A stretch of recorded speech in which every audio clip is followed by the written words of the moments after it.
خوتي خواتاتي مسرخ عليكم بونسور تو الموند اهلا وسهلا مرحبا بكم مازال في اللون السلام عليكم جيسبر راكم ملاح. Voilà, la visite d'Emmanuel Macron en Algérie s'est achevée. Et tout à l'heure, j'étais en train de réfléchir, on a parlé de beaucoup d'angles. Juste quand même, il y a quelque chose d'extraordinaire qui nous a pas suffisamment intrigué, Jeb Darbi, qui aurait dû peut-être alimenter un véritable débat et nous interpeller. Disco Maghreb, Oran. L'étape oranaise a été essentiellement décidée par Emmanuel Macron pour rendre visite à Disco Maghreb, parce qu'il y a eu le buzz qui a été suscité par le fameux clip de DJ Snack sur Oran. C'est vraiment ça qui a déterminé Macron, c'est le buzz autour de ce clip. Vraiment, le clip qui a fait près de 80 millions de vues maintenant actuellement sur la plateforme YouTube. Parce que chef les images, Macron il a vraiment surjoué un petit peu. Il y a eu trop de, même beaucoup d'observateurs français et algériens n'avons pas compris pourquoi il y a eu autant de spectacles et autant d'intérêt autour de ce discours Maghreb et autour de ce clip, qui reste un simple clip. Des clips sur l'Algérie, on a eu, on aura, il y a eu des films, il y a eu... Oran, elle a énormément de prestige, de valeur et de sites culturels et d'histoire pour intéresser tous les présidents du monde, pas uniquement tous les chefs d'État du monde, pas uniquement le président français.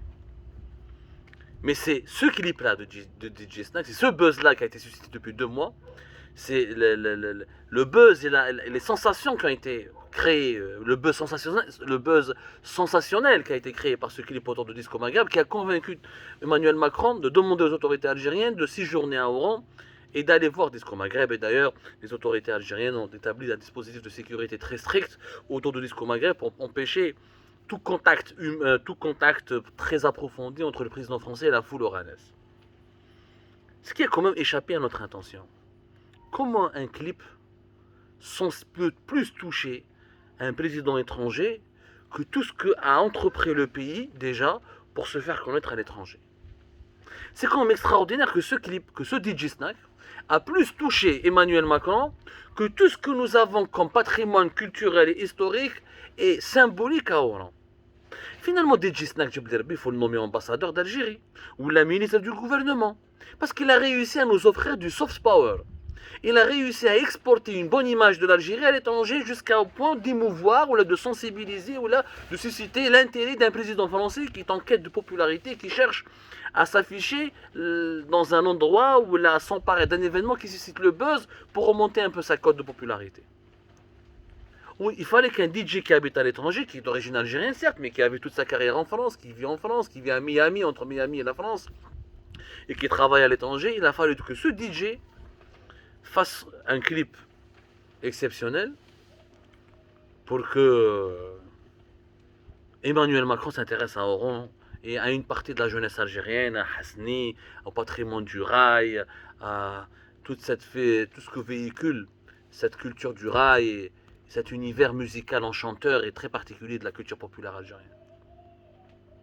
Et DJ Snack a battu le ministère du Tourisme, il a battu le ministère de la Culture, il a battu le Premier ministre, il a battu tout le gouvernement algérien. Avec un seul clip, il a rendu à l'Algérie un hommage vibrant à l'Algérie, il a permis à sa culture de s'exporter à l'étranger, ce que les autorités algériennes ont toujours échoué à faire.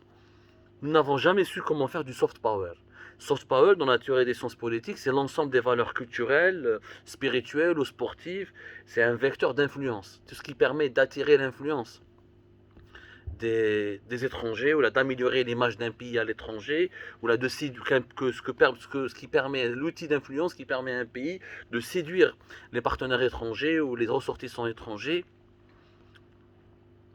pour ensuite véhiculer son savoir, exporter son savoir, ou là s'imposer sur la scène diplomatique à travers cette influence, utiliser comme le Qatar utilise le sport, comme la France utilise son histoire, sa culture et sa cuisine, comme la Turquie utilise le passé ottoman, comme les États-Unis d'Amérique utilisent le Hollywood, le cinéma, comme l'Inde utilise Bollywood aussi pour avoir de l'influence sur la scène internationale. C'est DJ Snack qui nous a offert ce soft power. Le gouvernement, tous les budgets que nous avons au niveau du ministère de la Culture, tous les artisans et les artistes locaux que nous avons, tous les talents locaux qu'on aurait pu promouvoir, pourquoi aucune ambassade d'Algérie à travers l'étranger n'a jamais pensé à coproduire ou à financer ou à produire un contenu musical et culturel sur notre propre pays? DJ Snack, il s'appelle William Grigg Hassin, Il est de père français et de mère algérienne. Il est né dans la banlieue française, dans un, si je ne me trompe pas, à Hermont, voilà, un quartier de la banlieue française, qui est décrit comme un ghetto. Les ghettos, malheureusement, la communauté maghrébine et algérienne est souvent confrontée aux misères sociales et à la précarité de ces ghettos. Euh, il s'est produit dans des clubs français à Paris. À partir de 2005, sa carrière décolle, mais il doit rien à l'Algérie, DJ Snack. Il a tout fait à l'étranger. Il a eu cette agréable, extraordinaire idée de rendre hommage de s'emparer d'Oran et de. Bon, il est classé depuis 2014 dans le top 100 de DJ Magazine. Il a été classé aux 65e position. C'est quelqu'un qui est parmi les 100 DJ les plus connus. Ça fait plaisir. Mais il ne doit rien à l'Algérie. Il a réussi en France grâce à la France. Voilà, là, il a fait un superbe clip. C'est un clip superbe, mais ça n'a rien d'extraordinaire. Je veux dire, franchement, un artiste algérien, n'importe quel DJ algérien avec des moyens, avec un bon encadrement, avec un bon management, avec de la considération et avec du travail, il aurait pu faire mieux que des DJ-snacks. Des DJ algériens qui auraient pu percer à l'échelle internationale, nous en avons en Algérie. Malheureusement, ils ne sont pas soutenus parce qu'on n'a pas de politique. En France, DJ Snack a Emmanuel Macron. Emmanuel Macron est entré en contact avec lui. En Algérie, quel est le ministre, le politique, le dirigeant qui est entré en contact avec un DJ algérien? Qui?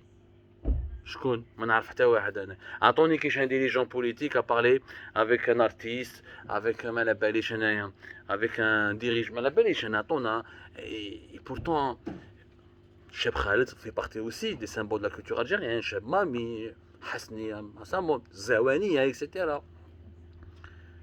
Mais un DJ étranger, même s'il est d'origine algérienne, mais il reste étranger parce qu'il a beaucoup plus vécu à l'étranger qu'en Algérie, arrive à créer le buzz autour de l'Algérie, alors que les autorités algériennes, avec tous les budgets, les ressources budgétaires qu'ils auraient pu mettre au service et à la disposition des artistes algériens pour créer du buzz, pour travailler notre soft power et améliorer notre image à l'étranger, on a échoué à cela. Un DJ Snack a été plus fort que tout le gouvernement algérien au niveau de la promotion de la bonne image de notre pays. Anormal. C'est anormal où je serais, je suis désolé, c'est inacceptable. عيب. عيب. Emmanuel Macron, Ismaël Disco Maghreb, le rail en Algérie est suffisamment célèbre. On aurait pu faire des grands festivals de rail. On a essayé de faire un festival de rail à Oran, ça n'a pas marché. On aurait pu faire des grandes rencontres sur le rail, on aurait pu faire des beaux films. Hasni, on aurait pu faire un film sur sa vie. On aurait pu faire un film, on aurait pu produire un film sur Hasni, qu'on aurait pu présenter au niveau des festivals de grands cinémas, que ce soit la Mostra de Venise, le festival de Cannes, ou là des grands festivals internationaux. Voilà, je me pourquoi nous sommes incapables nous-mêmes de produire du contenu positif et promotionnel pour notre propre pays? Pourquoi les Algériens parlent de leur pays qu'à travers la harga, les problèmes, le terror, la lutte contre le terrorisme, ou l'action militaire et sécuritaire, alors que des artistes et des lobbies étrangers ou des groupes étrangers arrivent à produire sur notre pays ce qui est de plus beau, ce qui est de plus subtil, ce qui est de plus séducteur, ce qui est de plus touchant. Parce que nous avons des autorités, un État qui écrase les talents locaux, qui ne reconnaissent que le talent qui vient de l'étranger. Yasmina Khadra مسكين كي جات aucun ministre ما حاوس عليه. لو كان دي جي سناك عاش في الجزائر il a réussi à l'étranger واحد ما يحاوس عليه. Yasmina Khadra, quand elle est venue récemment en Algérie, ni la ministre de la Culture, ni le Premier ministre, ni la présidence, pourtant il a des livres qui sont traduits dans des dizaines de langues. Yasmina Khadra fait partie du soft power algérien. Pourquoi ne pas lui accorder de l'importance? Pourquoi ne pas réaliser, éditer, traduire ses livres en Algérie, les diffuser massivement? Pourquoi ne pas adapter ses livres en film? Il y a Netflix, il y a Arcadie, un réalisateur français qui s'intéresse à ses ouvrages. Mais en Algérie, qu'est-ce qu'on a fait pour Yasmina Khadra? Absolument rien. Eh bien, tant que nous serons incapables de produire des choses positives sur notre pays, de promouvoir notre pays, de montrer ce qu'il y a de meilleur de nous-mêmes à l'étranger et pour la communauté internationale, nous ne pourrons jamais nous développer. Et ça sera un frein majeur pour notre développement. À tout à l'heure.